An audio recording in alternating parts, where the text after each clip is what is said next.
या जब तक जो पिता हैं उसका इंटरव्यू नहीं किया जा सकता तो किसी चीज़ निष्कर्ष पर पहुंचना बहुत मुश्किल है, क्योंकि अक्सर इस मामलों में कई बार सामाजिक प्रतिष्ठा दांव पर लगने की वजह से व्यक्ति आवेग में आकर, आक्रोश में आकर इस प्रकार का कदम उठा सकता है। लेकिन यदि उनके पिता का पक्ष सही माना जाए, तो यदि लड़की ने आत्महत्या की है तो आत्महत्या करने के पीछे क्या कारण रहे हैं, और यदि किसी व्यक्ति ने आत्महत्या की है तो पूरी जांच में ये चीज़ संभव आ जाएगी, क्योंकि हत्या और आत्महत्या को डिफरेंशिएट करने में जो चीज़ें देखी जाती हैं, अगर उनका सही से आंकलन किया जाए तो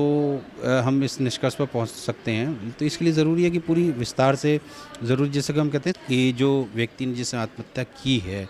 तो उसके जो पिछले जो चीज़ें रही हैं, किस प्रकार का घटनाक्रम रहा है, उसने किस प्रकार का व्यवहार रहा, उन सब चीज़ों की यदि डिटेल में जांच पड़ताल की जाए तो हम इस चीज़ों को आसानी से सुलझा सकते हैं। लेकिन अभी पुलिस ने उनके पिता को गिरफ्तार कर लिया है, तो इस तरीके का मामला जब हमारे समाज में देखा जाता है, कहीं न कहीं आरोप जो पिता के ऊपर लगाए जा रहे हैं, तो इस तरीके की बातों से हमारा समाज के ऊपर क्या लोगों पर असर आएगा, क्या उनके बच्चों पर असर आएगा? ये देखिए, ये तो बिल्कुल बात सही है कि आज के जब हम इतना 21वीं सदी 22वीं सदी में रह रहे हैं, तो ये इस प्रकार की जो संकीर्ण मानसिकता है वो समाज के लिए बिल्कुल भी अच्छी नहीं है। धर्म, जाति, संप्रदाय, ये बहुत छोटे से सेक्टर है, ये एक ग्लोबल विलेज हो गई है। तो मेरे ख्याल से ये इस मानसिकता को तो कहीं न कहीं समाज को दरकिनार करना चाहिए, और हमें एक्सेप्टेंस दे देनी चाहिए। अगर कोई भी रिलेशनशिप है तो सबसे पहले ये देखना चाहिए कि वो रिलेशनशिप एक दूसरे के लिए फ़ीज़िबल है कि नहीं, वो पार्टनर्स एक दूसरे के लिए फ़ीज़िबल है, ये पहली प्रायोरिटी होनी चाहिए। जाति, रिलीजन, ये सारी चीज़ें सेकेंडरी होनी चाहिए। आपको क्या लगता है, आप एक साइकियाट्रिस्ट हैं, तो कहीं न कहीं इस वारदात से पहले, इस घटना से पहले कोई ऐसे अंदेश, कोई ऐसे कहीं न कहीं कुछ ऐसी बातें रही होंगी जो इन दोनों के बीच में हुई होंगी या आपस घरवालों के बीच देखिए, में? मैंने ज़्यादातर जो मनुष्य एक सामाजिक प्राणी है, तो मैंने कहा ना कि सामाजिक प्रतिष्ठा को ठेस जो है व्यक्ति के लिए बहुत गहरा आघात होता है, चाहे वो पिता के लिए हो, चाहे वो लड़की के लिए हो। अगर दोनों के पक्षों को देखा जाए तो यदि पिता के मन में ये बहता कि इस रिलेशनशिप की वजह से उनकी जो सामाजिक प्रतिष्ठा है, जो कि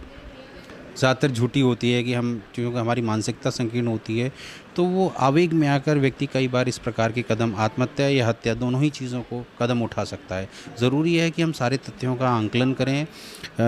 हत्या या आत्महत्या से पहले के जो घटनाक्रम है उनको डिटेल में वर्कआउट करने की कोशिश करेंगे तो ज़रूर हम किसी निष्कर्ष पर पहुँच पाएंगे। कैसे रोक सकते हैं हम इन सब चीज़ों ये को? चाहिए हमें इन सब छोटी चीज़ों से बढ़कर मैंने कहा ना, ग्लोबल वर्ल्ड है अब इस समय, तो पूरी दुनिया जो है एक छोटे से गांव की तरह से हो गई है, ट्रैवल में टाइम नहीं लगता है। तो यदि हम इन छोटी चीज़ों में पिछड़े रहेंगे तो हम ग्रोथ कैसे कर पाएंगे।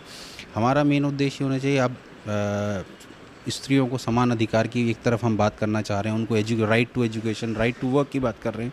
और दूसरी तरफ उनके जीवन साथी को चुनने का हम अधिकार नहीं। मैं ये नहीं कह रहा कि सभी को इस प्रकार की कृत्य करने का राइट मिल जाता है, लेकिन हाँ, ये ज़रूर है कि एक्सेप्टेंस समाज में आनी चाहिए। लोगों के अंदर ये फीलिंग होनी चाहिए कि अगर किसी भी रिलेशनशिप में हम हैं तो बैठकर अपने परिवार वालों के संग बात करें, शेयर करें, तभी इसका कोई म्यूचुअल अंडरस्टैंडिंग से कोई रिजल्ट निकल सकता है। यदि ये डर बना रहेगा कि इस संबंध को एक्सेप्ट नहीं किया जाएगा, तो इस प्रकार की घटनाएं बार बार पुनरावृत्ति होती रहेगी उनकी।